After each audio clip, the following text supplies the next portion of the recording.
Hi అండి, అందరికీ నమస్కారం. Welcome to our channel. This is Vikram from London zone. ఈరోజు మనం 8th క్లాస్ ఫిజికల్ సైన్స్లో 9th లెసన్ అయినటువంటి ఎలక్ట్రికల్ కండక్టివిటీ ఆఫ్ లిక్విడ్స్ అనేది అయితే నేర్చుకుందాం. మనకు తెలిసిన విషయమే, 3rd నుండి 8th వరకు మనము ఒక ఇంగ్లీష్ అండ్ మ్యాథమెటిక్స్ తప్ప మిగతా అన్ని మన డిఎస్సి పాయింట్ ఆఫ్ వ్యూలో మనకు తెలుగు, అలాగే సైన్స్, అలాగే మళ్ళీ సైన్స్లో బయోసైన్స్, ఫిజికల్ సైన్స్ కూడా, అలాగే సోషల్ కూడా, ఇవన్నీ కూడా చెప్తున్నాము. కాబట్టి మీరు కూడా మమ్మల్ని సపోర్ట్ చేయండి. అలాగే ఖచ్చితంగా ఈ వీడియోనైతే లైక్ చేయండి. అలాగే మన ఫ్రెండ్స్ అందరికి కూడా షేర్ చేయండి. మీరు మా వీడియోస్ తొందరగా పొందాలి అంటే జాయిన్ బటన్, ఇక్కడ కనిపిస్తున్నటువంటి జాయిన్ బటన్ని క్లిక్ చేసి దీంట్లో మనకు 59 రూపీస్ ఉంటుందండి మెంబర్షిప్. మా మెంబర్షిప్ తీసుకోవాలి అంటే మీరు తీసుకోండి. మేము చెప్పేటువంటి అంటే పోస్ట్ చేసేటువంటి అంటే షెడ్యూల్ పెడతాం కదా కొన్ని, అవి మీకు తొందరనే వస్తాయి. ఓకే, నార్మల్ మెంబర్స్ కంటే మీకు తొందరగా వస్తుంది మెంబర్షిప్ తీసుకున్న వాళ్ళకు. అలాగే కొన్ని స్పెషల్ లైవ్ స్ట్రీమ్స్ ఉంటాయి మెంబర్షిప్స్ వాళ్ళకి. సో అవి కూడా మీరు తీసుకుంటే బెటర్ ఏమో అని మా యొక్క సందేశం. ఓకే, మనం నెక్స్ట్ చూసుకున్నట్లయితే ఎలక్ట్రికల్ కండక్టివిటీ ఆఫ్ లిక్విడ్స్ అయితే చూద్దాం. ఇక్కడ ఏముండదండి, లిక్విడ్స్కి సంబంధించింది. ఈ ఎలక్ట్రికల్ కండక్టివిటీ అనేది ఎలా ఉంది అనేది ఇది ఎంత కూడా ఎక్స్ప్లెయిన్ చేస్తుంది. సాలిడ్ గ్యాసెస్కి కూడా కొంచెం మనం టచ్ అయ్యేటువంటి అవకాశాలు ఉంటాయి. So please listen carefully, lesson until our lesson ends. ఎందుకు అని అంటే ఎవరు వింటలేరు. మరి ఎందుకు వింటలేరు అంటే దట్స్ యువర్ రెస్పాన్సిబుల్. అంటే నేను క్లాస్ చెప్పడం నా రెస్పాన్సిబుల్, వినడం నీ రెస్పాన్సిబుల్, మార్కులు రావడం నీ రెస్పాన్సిబుల్, ఎగ్జామ్ని ఎట్లా అపీర్ అవ్వాలి అనేది కూడా నీ రెస్పాన్సిబులే. సో ప్లీజ్ లిజన్ అండి, and do like, share and subscribe our channel learner zone. Please join in WhatsApp and Instagram. Okay, the intensity of the glow of A LED depends on the flow of electric current through the circuit. Okay, ఇది మనం చదివేసినాం కదా. దీనికన్నా ముందు నేను కొంచెం బ్రీఫ్గా నార్మల్గా మనం ఇంట్రడక్షన్ చూసుకున్నట్లయితే ఒక్కటే క్వశ్చన్ ఉంటుంది. ఏం క్వశ్చన్ అంటే వెట్ హ్యాండ్స్ అంటే తడితోటి మనము ఈ ఏంటి మన ఏమంటారు స్విచ్చెస్ని, స్టార్టర్స్ని పట్టుకుంటాం కదా, అప్పుడు ఎందుకు షాక్ కొడుతుంది అనేటువంటి ఒక క్వశ్చన్ ఉంటుంది. ఈ క్వశ్చన్ మీదనే దీంట్లోనే ఉంది, చూడండి ఒకసారి. Starters by wet hand. Do you know the reason behind getting electric shock while working with wet hands? పట్టుకున్నప్పుడు కరెంట్ షాక్ అనేది ఎందుకు కొడుతుంది? ఈ ఒక్క క్వశ్చన్ మీద లెసన్ అంతా కూడా, ఫుల్ లెసన్ అంతా కూడా డిపెండ్ అయి ఉంటుంది. లాస్ట్కు ఆన్సర్ తెలిసిపోతుంది మీకే. ఓకే, నెక్స్ట్ ఇక్కడ మనం చూసుకున్నట్లయితే మనకైతే టెస్టింగ్ కండక్టివిటీ ఆఫ్ మెటీరియల్ ఉంది. టెస్టింగ్ కండక్టివిటీ ఆఫ్ మెటీరియల్ చూసుకున్నట్లయితే ఇక్కడ ఏముండదండి. మనం మెటీరియల్స్ అనేది ఐరన్, అల్యూమినియం ఇట్లా చేంజ్ చేసుకుంటా, అంటే అది మనకి ఏమంటారు, అది పెన్సిల్ గ్రాఫైటా, ప్లాస్టికా, రబ్బరా, ఇవన్నీ కూడా ఇట్లా చేంజ్ చేస్తాం. ఎందుకు అంటే దేంట్లో వెలుగుతుంది బల్బు, దేంట్లో వెలగట్లేదు అనేటువంటి ఒక టెస్టింగ్లో. ఓకే, అది ఎందుకు వెలుగుతేనేమో కరెంట్ని పాస్ చేస్తుంది అన్నట్టు, వెలగకపోతే కరెంట్ పాస్ అవుతలేదు అన్నట్టు, అవునా కదా? ఓకే, ఇప్పుడు చూద్దాం. The intensity of glow of the LED depends on the flow of electric current through the circuit. ఇప్పుడు మనం చిన్న యాక్టివిటీ చూసినాం కదా. ఎప్పుడైతే ఇంటెన్సిటీ అంటే ఎంత వెలుగుతే అంత కరెంట్ పాస్ అవుతుంది. ఇప్పుడు డిమ్ కరెంట్ అంటాం కదా, అట్లా కూడా మనం ఒక ఎగ్జాంపుల్ తీసుకోవచ్చు. ఓకే, ఎల్ఈడి అంటే light emitting diode. Okay, LED glows even when a very weak current is passing through the circuit. చాలా తక్కువ కరెంట్ ఉన్నా కూడా ఎల్ఈడి అనేది గ్లో అవుతుంది.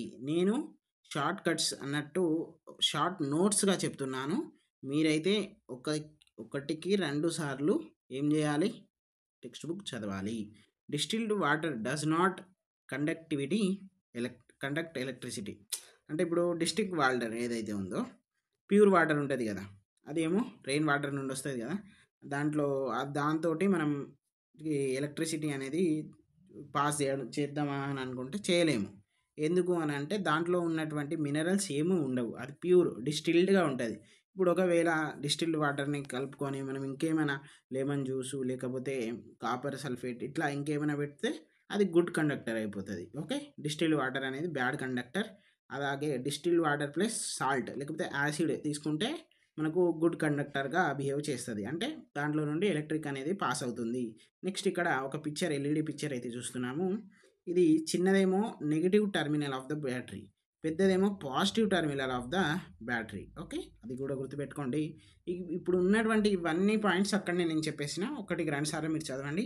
ఈ డూ యూ నో కూడా చదవండి. దీంట్లో నుండి డిఎస్సి 2024లో రావడం జరిగింది ఒక క్వశ్చన్. అది ఏం లేదండి, ఈ పెద్దదాన్ని ఏమంటారు, చిన్నదాన్ని ఏమంటారులో దీంట్లో ఒకటి అడిగిండి అంతే. అంటే హాఫ్ బిట్ అంతే, మనకింత 0.5 మార్క్స్ వచ్చినట్టే కదా. ఓకే, కొంచెం కాన్షియస్గా ఉండండి. Next, when do liquids conduct electricity. ఇక్కడ మనము కాపర్ సల్ఫేట్లో ఎస్ ఎల్ఈడి అనేది గ్లో అవుతుంది, గుడ్ కండక్టర్. ఎస్ సాల్ట్లో గుడ్ కండక్టర్, లెమన్ జ్యూస్లో గుడ్ కండక్టర్. ఇక్కడ డిటర్జెంట్ ఉంటుంది కదా, దీంట్లో కూడా ఎస్ ఓకే ఉంటుంది. ఓకే ఉంటుందా, నో ఉంటుందా చెప్పండి, మీరే ఒక్కసారి చెప్పాలి. Okay, next activity 4, testing the effect of electric current on potato. ఇక్కడ మనం అయితే ఒక పొటాటో తీసుకోవాలి, దాంట్లో 2 వైర్స్ అయితే తీసుకుందాం, అలాగే ఎల్ఈడి తీసుకుందాం, అలాగే మళ్ళీ మనకి ఇక్కడ బల్బ్ ఒకటి అంటే ఎల్ఈడి బల్బ్ అన్నా నార్మల్ బల్బ్ అన్నా ఒకటే, కానీ ఎల్ఈడి బల్బ్ తీసుకుందాం ఎందుకంటే అది కొంచెం ఫ్లెక్సిబుల్గా ఉంటుంది. ఓకే, నెక్స్ట్ ఇక్కడ మనము టెస్టర్ కూడా తీసుకున్నట్లయితే a greenish spot, a greenish blue spot in seen on the potato around wire connected to the positive terminal of the body battery. ఇక్కడ పాజిటివ్ ఏమో ఇది కదా, ఇది నెగిటివ్. ఇక్కడ మనం చూసుకున్నట్లయితే బ్లూ కలర్ ఉంది కదా, గ్రీనిష్ బ్లూ స్పాట్. ఓకే, అది ఎందుకు వచ్చిందో చూద్దాం. But no such spot is seen around the wire connected to the negative terminal. ఇటు ఎందుకు లేదు, అటు ఒక్కటే ఎందుకు ఉన్నది. This green spot is due to chemical change in the potato. అది ఎందుకు అట అంటే కెమికల్ చేంజ్ని సూచిస్తుంది. ఓకే, నెక్స్ట్ ఎలక్ట్రోలైట్ సెల్లో చూసుకున్నట్లయితే ఇక్కడ మనము ఎలక్ట్రోలైట్ సెల్లో దాంట్లో మళ్ళీ ఇక్కడ how the first cell was made. ఇక్కడ ఫస్ట్ అసలు సెల్ ఎట్లా మేడ్ అయిందో ఒకసారి మనం చూద్దాం. People in Europe began experimenting with electricity around 400 years ago. They generated electricity in different ways and conducted various experiments. However, they faced one major problem which prevented them from understanding electricity in depth. ఇక్కడ Europeans వాళ్ళు 400 సంవత్సరాల కిందనే వాళ్ళు అది ఏమంటారు, అప్పుడు ఫలానా X అనేటువంటి రోజు వాళ్ళు కనుక్కున్నారు. ఓకే, అంటే వాళ్ళు ఎప్పటి నుండి ప్రయత్నిస్తున్నారట, 400 సంవత్సరాల కిందటి నుండి ప్రయత్నిస్తున్నారట. ఓకే, తర్వాత ఇక్కడ మనం చూసుకున్నట్లయితే this may sound like a minor problem today, but it took scientist nearly 200 years to find a solution. వాళ్ళకి దాదాపుగా 200 సంవత్సరాలకు ఒక సొల్యూషన్ అనేది దొరికిందట. Okay, that solution came in the year 1780 ఇయర్లో వచ్చింది. And it came almost by chance a biologist name Luigi Galvani from Bologna, Italy once. ఈ పేరు అనేది చాలా ఇంపార్టెంట్, గుర్తుపెట్టుకోండి. Once saw a frogs leg hung from A copper hook switching violently when it touched another metal. It seemed as if frogs leg hand suddenly come to life. అక్కడ చనిపోయినటువంటి frog ఏదైతే ఉందో దానికి ఒకటి కాపర్ హుక్ అనేది అయితే దాన్ని అతికిచ్చిండు. తర్వాత అది ఆ మెటల్ అనేది తాకుతా అంటే ఏమవుతుందంటే అతను అంటున్నా ఫ్రాగ్ అనేది ఏమవుతుందంటే ఇక బతుకుతుంది అన్నట్టు ఫీల్ అవుతుంది అన్నట్టు, అంటే అలాంటి ఈ స్పర్శలు మూమెంట్స్ అయితే ఇస్తుంది. ఓకే, ఇట్లా మనకు ఒకటైతే అంటే ఎలక్ట్రిసిటీ అనేది మనకు హ్యూమన్ బీయింగ్స్లో కూడా ఫ్లో అవుతుంది అని నిరూపించిండు. నెక్స్ట్ ఇంకొకటి చూసుకున్నట్లయితే ఇంకో శాస్త్రవేత్త ఎవరు ఉంటారంటే అలెగ్జాండరో వాల్టా ఆఫ్ ఇటలీ. ఇతను ఏం చేస్తాడంటే అతనికి విరుద్ధంగా అంటే ఆపోజిట్గా చేస్తాడు. అంటే ఎలక్ట్రిసిటీ అనేది ఎలక్ట్రిసిటీకిను సంబంధమే లేదు ఫ్రాగ్ లెగ్కి అని ఇతను నేర్పిస్తాడు. లాస్ట్గా వన్ అయిపోయినాక మనము కొన్ని ఇంపార్టెంట్గా మనం ఏం నిరూపించుకోవాలి మనం అంటే ఈ పారాగ్రాఫ్ గుర్తుపెట్టుకోవాలి. ఓకే, గుర్తుపెట్టుకోవాలి. This experiment showed the way A study source of electricity. WALTA made his first cell in 1800 using zinc and copper plates dipped in sulfuric acid. He discovery made him famous in the realm of science. The cell he made is called a Volta cell in his honor. The word voltage is also derived from his name. ఇప్పుడు మనం 9 voltage 10 voltage 11 voltage అని అంటాం కదా, అది ఇతని పేరు మీద నుండే వచ్చింది. ఓకే, నెక్స్ట్ ఇక్కడ మేక్ యువర్ ఓన్ సెల్ చూసుకున్నట్లయితే మనకు 2 ఇంజెక్షన్స్ బాటిల్ తీసుకుందాం. కాపర్, జింక్ అలా 2 ఏమంటాం ఒక చిన్న స్టడీ మనకు పెన్సిల్ అంటే ఈ రాడ్స్ లాగా తీసుకుందాం. అలాగే ఒక ఎల్ఈడి, 2 మనకు కనెక్టింగ్ వైర్స్, తర్వాత డైల్ సల్ఫ్యూరిక్ యాసిడ్ కూడా తీసుకున్నట్లయితే ఇవన్నీ కూడా మనకు ఒక ప్రాసెస్ ఉంటుంది. ఆ ప్రాసెస్ తోటి చేస్తే మనకి ఏమవుతుంది అంటే మనకు ఓన్ సెల్ అయితే మనకు ఏమవుతుంది తయారు అయిపోతుంది. ఓకే, మనం దీనికి కంక్లూజన్ చూసుకున్నట్లయితే after a few seconds of immersion of zinc and copper wires into dilute sulphuric acid. ఇప్పుడు మనం ఇది చూస్తాం కదా, జింక్ ఇదేమో కాపర్ది కదా. కాపర్, జింక్ 2 కూడా డైల్యూట్ సల్ఫ్యూరిక్ యాసిడ్లో ఇమిట్ చేస్తే అంటే డిప్ చేసినప్పుడు తర్వాత ఏమవుతుందంటే చెప్పండి, when see bubbles forming on the copper rod we can see. Okay, మనం ఎప్పుడు చూస్తాము అంటే ఇదంతా చేసినప్పుడు, డిజాల్వ్ చేసినప్పుడు, ఈ సల్ఫ్యూరిక్ యాసిడ్, జింక్ అవి మెల్లమెల్లగా డిజాల్వ్ అయినప్పుడు మనం ఇదంతా కూడా చూస్తాము. Next, the current is passed from copper rod to zinc rod. ఆ కరెంట్ అనేది ఎట్లా పాస్ అవుతుంది, copper rod to zinc rod అనేది అయితే మనకు కరెంట్ అయితే పాస్ అవుతుంది. ఇది కాపర్ కదా, ఇలా పాస్ అవుతుంది. లేదు అని మీరు అంటే నేను ఇక్కడ ఎగ్జాంపుల్ చేస్తాను, కానీ అక్కడ కాదు, ఇగో ఇలా ఇలా. ఓకే, ఇలాగైతే పాస్ అవుతుంది. Next, the current is passed from copper rod to zinc rod.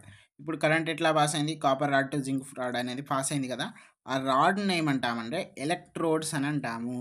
అలాగే డైల్యూట్ సల్ఫ్యూరిక్ యాసిడ్ అని దాంట్లో మనం పెట్టినాం కదా ఇక్కడ, దాన్ని ఏమంటామంటే ఎలక్ట్రోలైట్ అంటాము. ఎలక్ట్రోడ్ అని దేన్ని రాడ్స్ అంటాం, ఎలక్ట్రోలైట్ అంటే దాంట్లో ఉన్నటువంటి లిక్విడ్ అంటాము. Okay, here the chemical energy is converted into electric energy by electrolysis method. A method తోటి, ఎలక్ట్రోలైసిస్ మెథడ్ తోటి అయితే ఉంది. వాట్ ఈస్ ఎలక్ట్రోలైసిస్ ఇంకా బ్రీఫ్గా మనము ఫర్దర్ క్లాసెస్లో నేర్చుకుంటాం. ఓకే, నెక్స్ట్ ఇక్కడ ఎలక్ట్రోలైసిస్ మెథడ్ అంటే ఏంటిది చెప్పండి.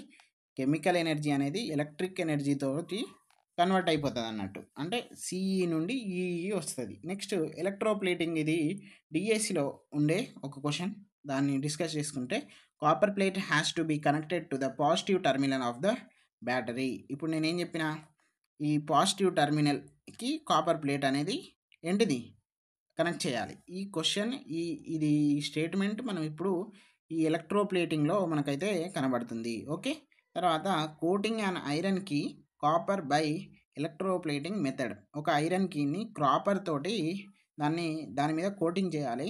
ఏ మెథడ్ తోటి, ఎలక్ట్రోప్లేటింగ్ మెథడ్ తోటి అయితే కోటింగ్ చేస్తాం. Acid helps in increasing the conductivity of electrolyte. Electrolyte ఏంటిది మనకు, ఇప్పుడు యాసిడ్ అనేది ఏంటిదట, ఆ ఇంక్రీజింగ్ ఆఫ్ కండక్టివిటీ ఏదైతే ఉందో దాంట్లో మనకి హెల్పింగ్ అంటే ఇప్పుడు ఎక్కువ ప్రవాహకం అనేటువంటిది ఉంటుంది కదా, దాన్ని హెల్ప్ చేస్తుంది యాసిడ్. అలాగే one metal is coated with another metal, this process is known as electroplating. ఒక మెథడ్ ఇంకో మెథడ్ తోటి మనమైతే కోటింగ్ చేస్తాం కదా, దాన్ని మనం ఎలక్ట్రోప్లేటింగ్ అంటాము. Coating and iron key with copper by electroplating method, ఇది మన యొక్క ఎయిమ్. అలాగే రిక్వైర్డ్ మెటీరియల్ ఏంటిది, copper plate of size 2 cm into 5 cm, crystals of copper sulphate, blue vitriol and a key made by iron, glass beaker, water, sulphuric acid, తర్వాత battery and some connecting wires, copper wires. You may take a thick copper wire and hammer it to flatten instead of above mentioned copper plate. ఏంటిదట, దాన్ని మనం ఒక hammer కూడా చేసుకోవాలి. ఇగో ఇక్కడ చూడండి, ఇక్కడ మనము చూసుకున్నట్లయితే ఇదేమో ఐరన్కి, ఇది మనకు కాపర్ సల్ఫ్యూట్, ఇక్కడలో ఉన్నటువంటి లిక్విడ్, ఇదేమో మనకు కాపర్ ప్లేట్. మనకు కొన్ని ఐరన్స్ వైరింగ్ తీసుకోమన్నారు కదా, దీన్ని హ్యాంగ్ చేయాలి. దీన్ని ఇట్లా హ్యాంగ్ చేసేస్తాం కదా. ఓకే, ఇక్కడ మనం బ్యాటరీ అనేది చేస్తాం, ఇక్కడ స్విచ్ అనేది చేస్తాం. ఓకే, నెక్స్ట్ ఇంకొకటి ఏం చేస్తామంటే మనము care should be taken that key and plate do not touch each other and share a and are a little away from one another. Put the switch on for 10 minutes. After 10 minutes switch off the circuit and take the iron key. Okay, మనం ఇప్పుడు ఓవరాల్గా చూసుకున్నట్లయితే ఇవి రెండు కూడా ఒకదానికి ఒకటి ఆనద్దు, minimum distance అయితే ఉండాలి. ఓకే, ఒక 10 minutes మనము దీన్ని ఎలక్ట్రిసిటీ అనేది పంపిస్తే ఇక్కడ ఉన్నటువంటి కాపర్ ఏదైతే ఉందో ఈ కోటింగ్ అనేది దీని మీద అయితే షిఫ్ట్ అయిపోతుంది. ఓకే, ఇది దీనికి సంబంధించినటువంటి యాక్టివిటీ. ఓకే, ఇది అయిపోయింది. నెక్స్ట్ ఎలక్ట్రోప్లేటింగ్ సంబంధించి చూసుకున్నట్లయితే మనం ఆల్రెడీ ఇప్పుడు ఎలక్ట్రోప్లేటింగ్ నేర్చుకున్నాం కదా. ఎలక్ట్రోప్లేటింగ్ యూసెస్ నేర్చుకుందాం కొన్ని. Nickel or chromium which are most resistant to such corrosion by electroplating method. Okay, ఇవి అట బాగా అంటే ప్రవాహకం ఆపుతుంది అన్నట్టు. అంటే ఏంటిది ఈ కొరేషన్ అనేటువంటిది ఆపుతుంది. నెక్స్ట్ దేని ద్వారా? ఎలక్ట్రోప్లేటింగ్ ద్వారా. Next food items are preserved in tin coated iron cans. ఇది కూడా డిఎస్సిలో అడిగిండు. అంటే ఈ పాయింట్ అడగలే. ఈ టిన్ కాయిన్స్ ఏవై కోటెడ్ ఉంటాయో ఆ గ్రీన్ స్పాట్ అయితే వస్తుంది కదా, అది 7th క్లాస్లోనే ఆల్రెడీ ఆ పాయింట్ ఉంది, అది నేను డిస్కస్ చేసిన. ఓకే, అది మాత్రం గుర్తుపెట్టుకోండి. ఇప్పుడు మనకు ప్లాస్టిక్ కాకుండా మన గిన్నెలు ఉంటాయి కదా, కింద వాడి వాడి వాడి ఏమవుతుంది, చిన్నగా పాకుర్లాగా లేకపోతే కర్రెగా అవుతుంది కదా, దానికి సంబంధించింది అడిగిండు. Next tin is less reactive to the food then iron. Iron కంటే అది చాలా తక్కువ రియాక్టివ్, అందుకనే టిన్ని మనం ఎక్కువ ప్రిజర్వ్ చేస్తాం. తర్వాత next iron is coated with zinc metal. Iron becomes more resistive to corrosion and formation of rust. ఏమవుతుంది, iron is coated with zinc material. Zinc material తోటి కోటెడ్ అవుతుంది కదా, అప్పుడు ఏమవుతుంది మనకు ఐరన్ అనేది మోర్ రెసిస్టేటివ్గా బికమ్ అయిపోతుంది. తర్వాత ఫార్మేషన్ ఆఫ్ రస్ట్ అంటే తుప్పు పట్టడం కూడా ఉంటుంది అన్నట్టు. తర్వాత దాన్ని ఆపుతుంది. Next zinc coated iron is used for bridges and in automobiles. Electroplating is possible through electrolysis. Okay, next ఇక్కడ మనం ఎలక్ట్రోప్లేటింగ్ యూజెస్ కూడా చూసినాం. నెక్స్ట్ ఇక్కడ చూడండి, ఇక్కడ మనకు ఇదేంటిది చెప్పండి, ఒక సంథింగ్ ఒక పాలిష్డ్ మెషినరీ అనేది అయితే మనకు కనబడుతుంది. అది ఎట్లా చేసిర్రంటే ఎలక్ట్రోప్లేటింగ్ వారిని. ఇక్కడ గోల్డ్ ఆర్నమెంట్స్ ఉన్నాయి, సిల్వర్ ఆర్నమెంట్, ఇట్లా ఏదైనా కూడా ఎలక్ట్రోప్లేటింగ్ ద్వారానే చేస్తాము. ఓకే, దీనికి సంబంధించినటువంటి క్లాస్ అయితే మనకు అయిపోయింది. So please do like and share and subscribe our channel. మాకు పక్కన బాగా డిస్టర్బెన్స్ ఉంది, అందుకని తొందరగా ముగిస్తున్నాను. మ్యాక్సిమం అన్నీ కవర్ చేసేసిన. ఓకే అండి, మీరైతే ఖచ్చితంగా లైక్ చేస్తారైతే నేను నమ్ముకుంటున్నా. అలాగే జాయిన్ అవ్వండి. టెట్ మరిన్ని రోజులలో వచ్చేస్తుంది. Don't be late. మీ ప్రిపరేషన్ అనేది స్టార్ట్ చేయండి. Thank you.